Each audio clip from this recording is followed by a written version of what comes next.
잠시 뒤 헌법재판소에서는 박성재 법무부 장관에 대한 탄핵 심판 첫 변론 준비 기일이 열립니다. 이어서 오후 4시부터는 이창수 서울중앙지검장 등 검사 3명에 대한 탄핵 심판 2차 변론도 열리게 되는데요. 네, 헌재에 나가 있는 취재기자 연결해서 자세한 내용 들어보겠습니다. 김태욱 기자. 네, 헌법재판소입니다. 박성재 법무부 장관 탄핵 심판 첫 변론 준비 기일이 잠시 뒤인 오후 2시부터 진행됩니다.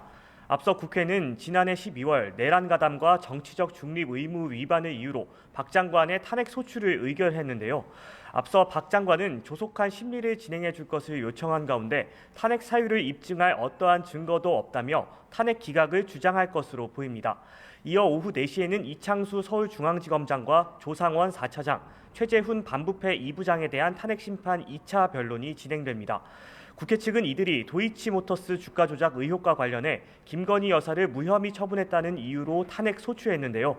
헌재는 주가 조작 의혹 수사 기자회견 관련 내용을 신문하고 양측의 최후 변론을 듣는 등 오늘로 검사 탄핵 사건 변론을 종결할 예정입니다. 네, 김 기자. 내일 열리는 윤석열 대통령 탄핵 심판 마지막 변론은 어떻게 진행되나요? 네, 윤 대통령 탄핵 심판 마지막 기일인 11차 변론 기일이 내일 오후 2시 이곳 헌법재판소에서 열립니다. 국회가 탄핵 소추안을 의결한 지 73일 만인데요. 내일은 증인신문 없이 국회와 윤 대통령 측이 각각 2시간씩 그동안의 변론을 마무리 짓는 종합변론이 진행됩니다. 국회 측은 12.3 비상계엄의 위헌성과 불법성을 비롯해 윤 대통령이 국민의 신뢰를 배반했다는 논리를 펼치며 대리인 서너 명이 2시간을 모두 활용할 예정인데요.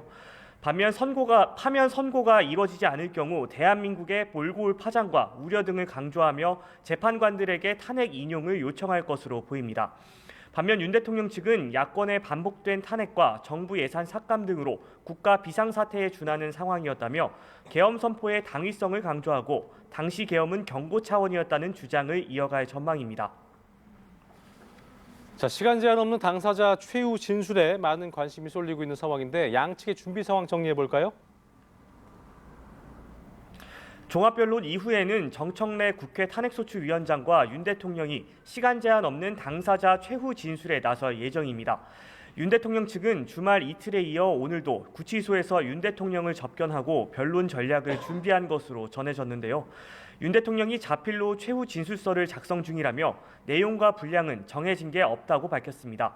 다만 최후 진술 내용으로 비상계엄 후 국정 혼란에 대한 유감 표명과 국민 통합 메시지 등이 담길 것이라는 관측이 나오고 있는데요. 윤 대통령 측은 일각에서 제기된 임기 단축 개헌에 대해서는 누군가 자신이 생각하는 하나의 방안을 이야기한 것이지 대통령의 뜻과는 다르다며 선을 그었습니다. 국회 측도 주말 내내 수시 회의를 진행한 데 이어 오늘 저녁에도 변론 전략을 최종 점검하는 회의를 할 예정인데요.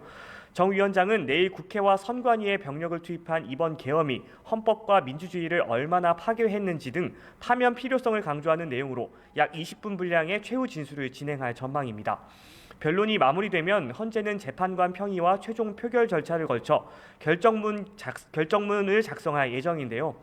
노무현, 박근혜 대통령 등의 선례에 비춰 최후 진술 이후 선고까지 통상 2주가 소요되는 만큼 이번 탄핵 심판 선고일 역시 3월 11일 전후가 될 것이라는 전망이 나오고 있습니다. 지금까지 헌법재판소에서 전해드렸습니다.